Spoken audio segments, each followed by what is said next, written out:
어떠한 강력한 권력도 정치는 민심을 이길 수 없고 경제는 시장을 못 이긴다 하는 원론적인 민주주의를 생각한다면 돼야죠. 제가 너무 교과서적인 질문일 수 있지만 대구 경북에서도 지금 55% 전후의 유권자들은 최상병 특검법은 받아야 한다라고 지금 얘기하고 있습니다. 그렇습니다. 예. 그런데 국회의원들이 TK 민심이 그런데도 불구하고 본인들은 공수처 수사하고 있기 때문에 아니면 여야 합의가 안 됐기 때문에 이런 논리로 대통령 뜻을 그대로 따라갈 수밖에 없느냐.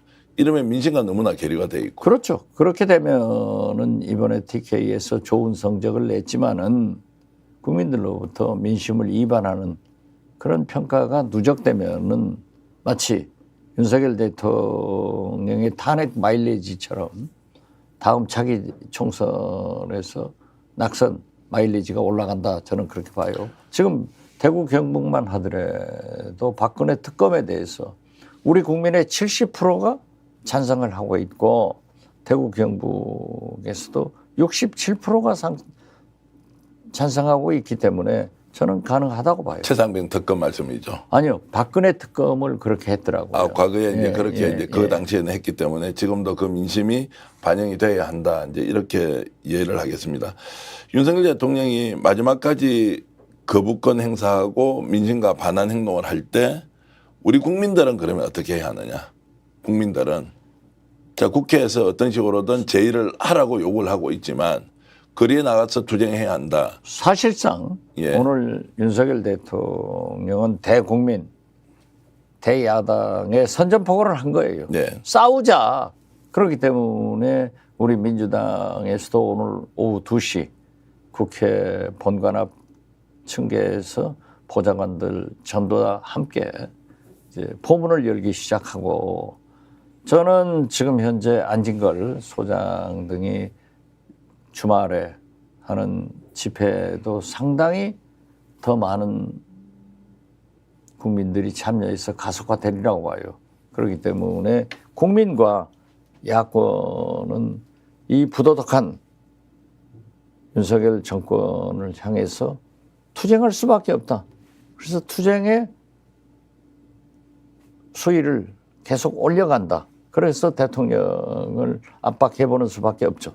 자, 국회는 국회대로, 시민사회는 시민사회대로 이제 압박해야 한다는 것인데 당연히 그렇죠. 조금 더 구체적으로 들어가면 탄핵이라는 말이 지금 보통 명사화되고 있습니다. 이런 그렇습니다. 부분에 대한 느낌은 어떻습니까? 좀 거부감이 있다거나 시기상조다 이런 생각이 좀 드시나요? 아니면 구체적으로 탄핵이라는 말을 거론해도 된다 이렇게 보시나요? 제가 2년 전 5월 10일 날 윤석열 대통령이 취임해서 오후에 제 경험에 의하면은 용산 대통령실에 들어가셨을 거예요.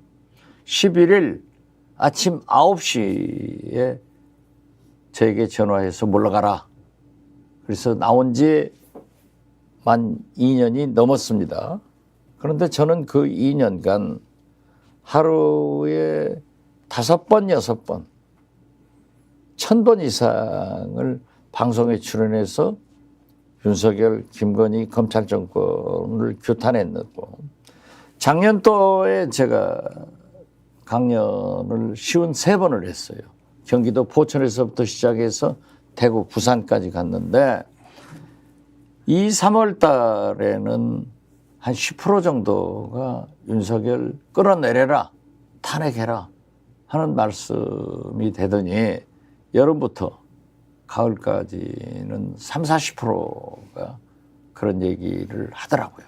대구도 똑같고 부산도 똑같아요. 그때마다 저는 우리가 치열하게 경쟁을 했지만은 헌정 중단이 이 이상 계속돼서는 안 된다. 그렇기 때문에 이렇게 제가 비판하는 것도 윤석열 대통령의 성공을 위해서 협력하는 거다. 그 협력에 김대중의 행동하는 양심이고 노무현의 깨어있는 시민정신이라고 생각한다고 설득했거든요. 그런데 지금은 굉장히 극단적으로 올라 있어요. 먹고 사는 문제를 얘기하는 것보다는 윤석열 대통령 끌어내려라, 탄핵해라, 이게 일반화 되고 있다. 그런데 이러한 최상병, 김건희 이렇게 가족 방어, 셀프 방어를 위해서 특검을 계속한다고 하면은 모두의 제가 말씀드렸지만 레임덕은 더 가속화될 것이고 탄핵의 마일리지는 상당히 높아간다. 그러면은 국민들이 용서하지 않을 거예요. 제가 박 원장님이 지금까지 일관되게 헌정 중단 사태는 있어서는 안 된다. 임기가 정해진 대통령이 어떤 식으로든 정치를 정상화해야 한다고 수도 없이 강조하셨는데 그렇습니다. 지금 말씀을 들어보면 이 정도 상황이라면 대통령 탄핵해야 되겠다라고 생각을 바꾸신 것 같습니다. 이제 가고 있다 이거죠. 예. 예, 그리고 우리나라 역사를 보면은 정치인들이 변화를 이끌어낸 거 아니에요. 이러한 독재 정권에 대해서.